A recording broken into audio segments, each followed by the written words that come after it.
নমস্কার। কবি শঙ্কর ঘোষের লেখা কবিতা মেঘ। ও আমার মেঘলা আকাশ, এতদিন কোথায় ছিলে? এত যে রাতে দিনে ডাকছে সবাই মিলে। চোখের জল ঝরছে নোনা, কিছু কি দায় মানো না? দিয়ে যাও এক ঘটি জল আমাদের শুকনো বিলে। ও আমার মেঘলা আকাশ, এতদিন কোথায় ছিলে? ও আমার মেঘলা আকাশ, তুমি কি সেই মেঘ না? ঝরাতে পর্দায় জল ভরাতে সেই মেঘ না।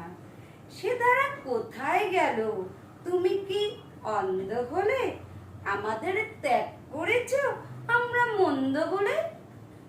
ভালো হই আর কি করে দুফোঁটা জল না পেলে? ও আমার মেঘলা আকাশ, এতদিন কোথায় ছিলে? ও আমার মেঘলা আকাশ, এতদিন কোথায় ছিলে? নমস্কার।